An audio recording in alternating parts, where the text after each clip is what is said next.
Why do they always say they're taking accountability? And yet no one ever seems to take responsibility. Every scandal now ends the same way. A familiar face appears on screen, voice lowered, eyes heavy, telling us how hard this is to make. They say they're listening. They say they're learning. They say they want to do better. And somehow, by the end of the video, the damage feels abstract. No clear action, no clear consequence, just the promise of growth, scheduled conveniently after the backlash peaks. We're told this is what accountability looks like now. Calm, polished, carefully worded. But if accountability doesn't cost anything, doesn't change anything, and doesn't actually name what was done, what exactly are we watching? Stay till the end. Because once you see how celebrity apologies became a repeatable content format engineered to protect careers, not confront harm, you won't hear the words, "I'm sorry," the same way again.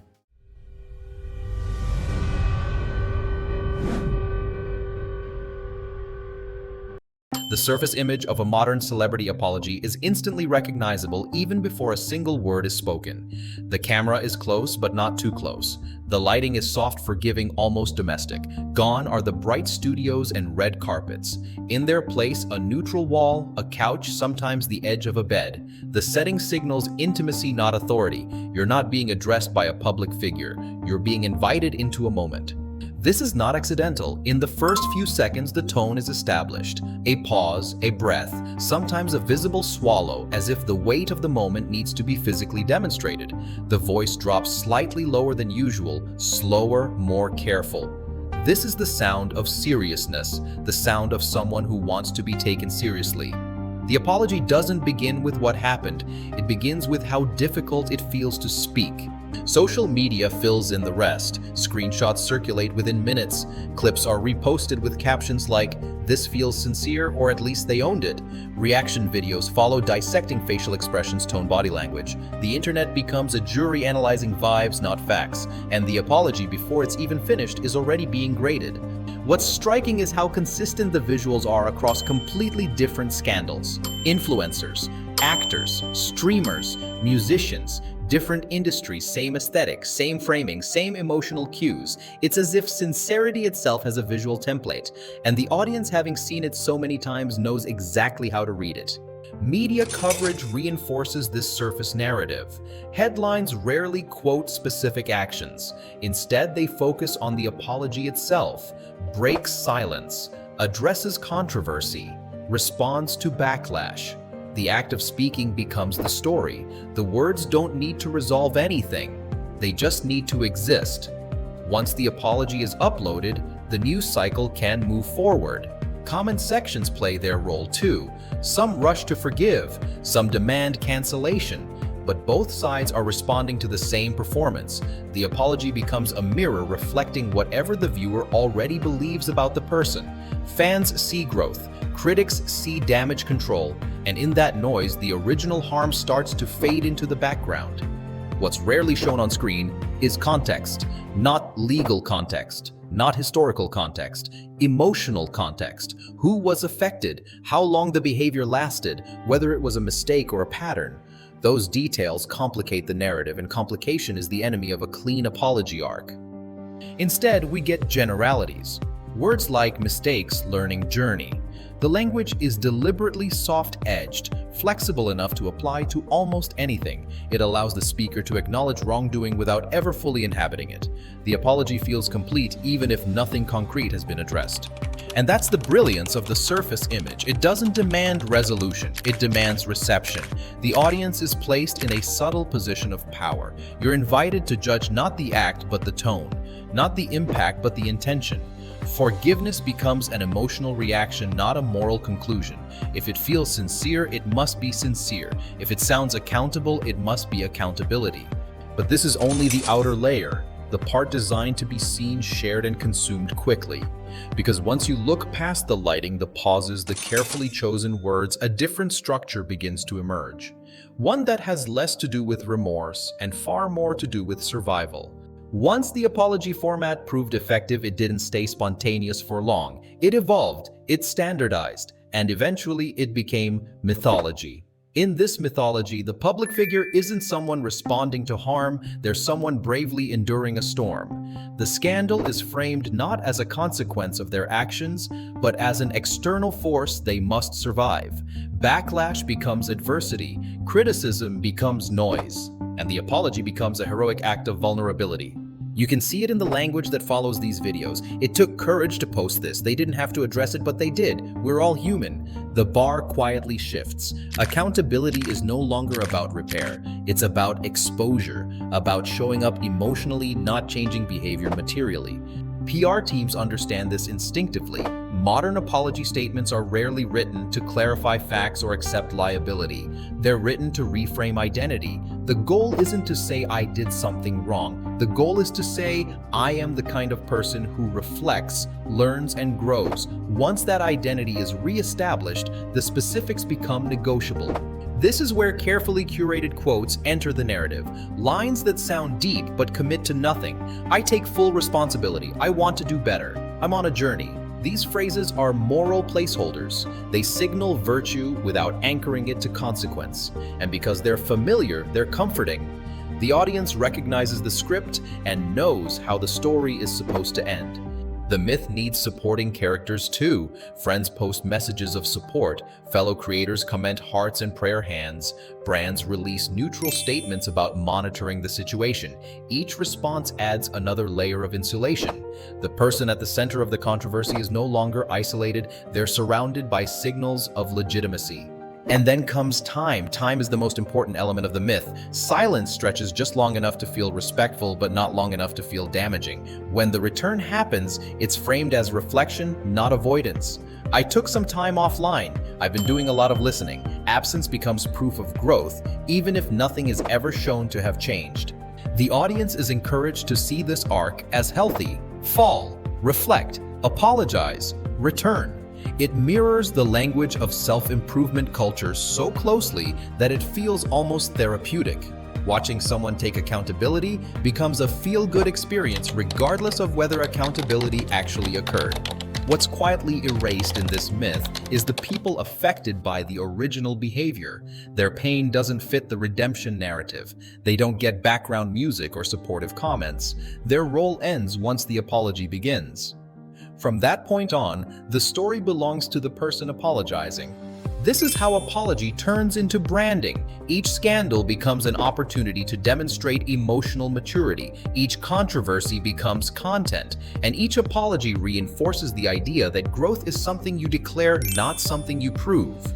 By the time the myth is fully formed, questioning it feels rude. If someone says they're learning, who are you to doubt them?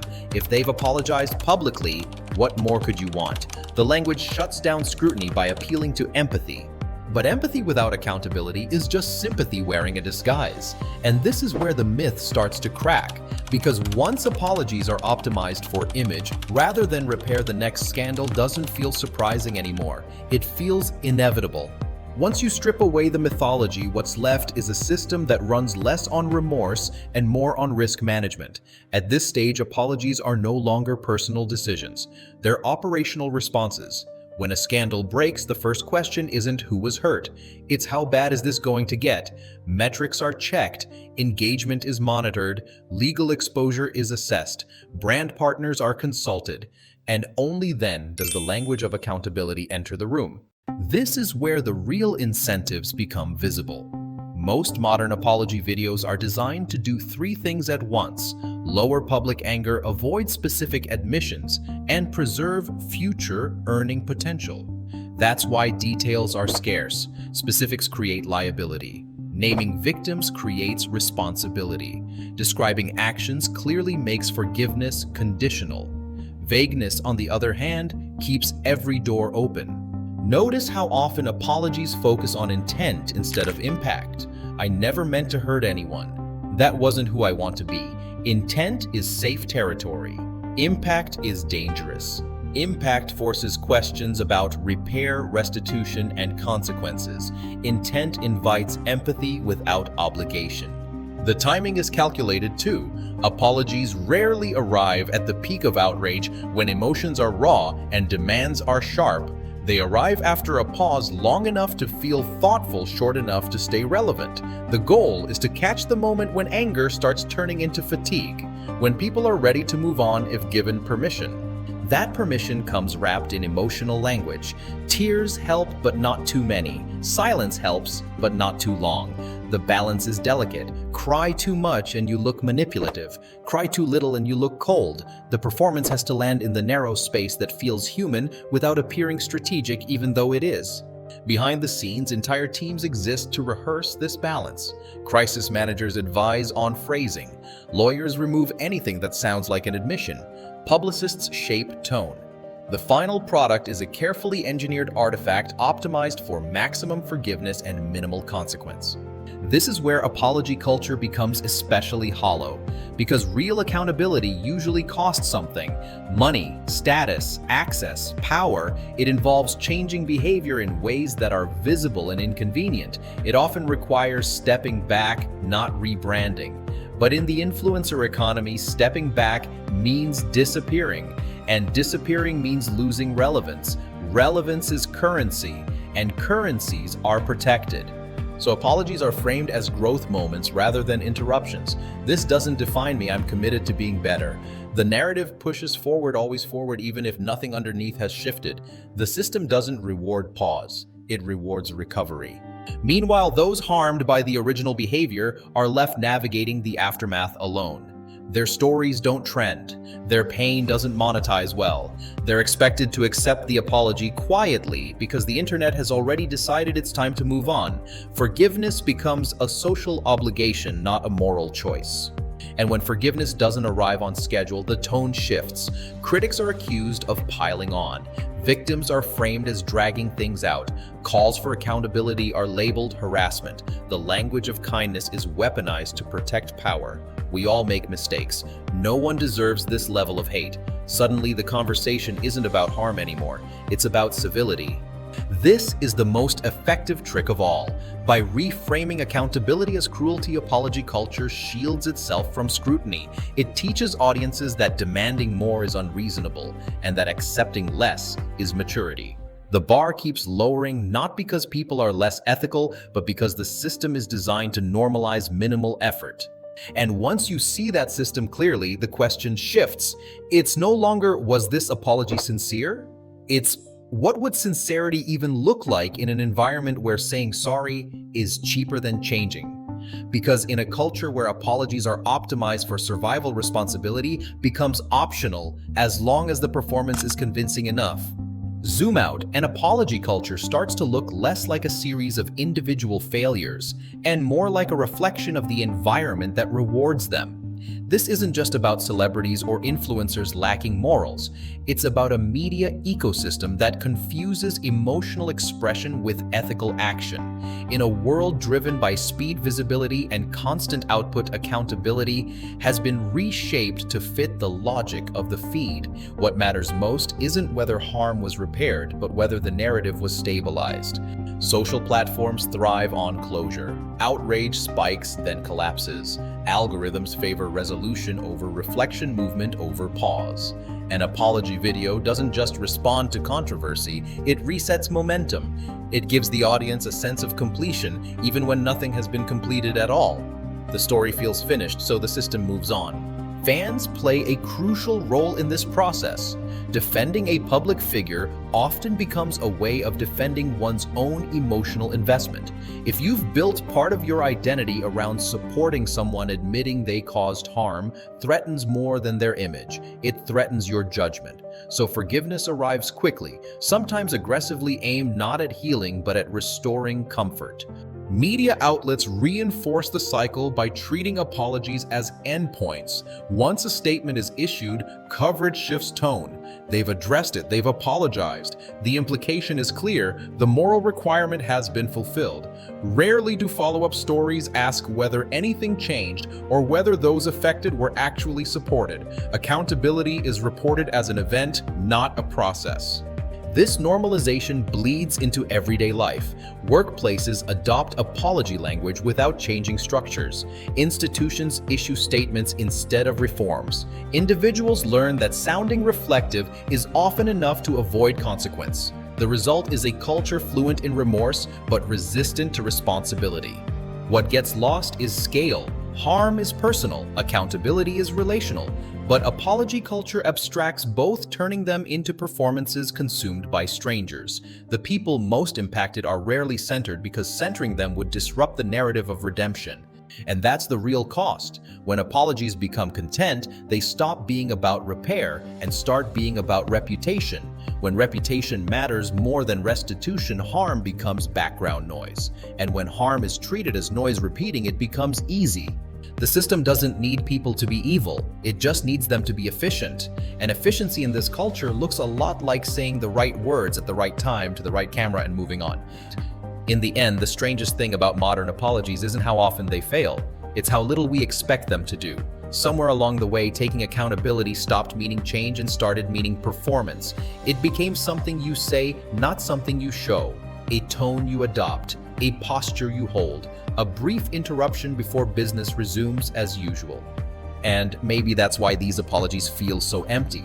They're designed to soothe the audience, not to confront the damage. They offer emotional closure without moral resolution. They ask for empathy without earning trust. They promise growth while carefully avoiding any proof that growth has happened. What we're watching isn't remorse, it's maintenance. Maintenance of relevance, maintenance of brand safety, maintenance of a public image that can survive almost anything as long as the delivery is calm and the language sounds sincere enough. The apology doesn't end the story, it protects it. So the next time someone looks into a camera and tells you they're listening, learning, and doing better, it might be worth asking a quieter question. Not, do they sound sorry, but what changed after the video ended? Because real accountability is inconvenient, it lingers, it costs something, it shows up in behavior long after the comments stop loading and the algorithm moves on.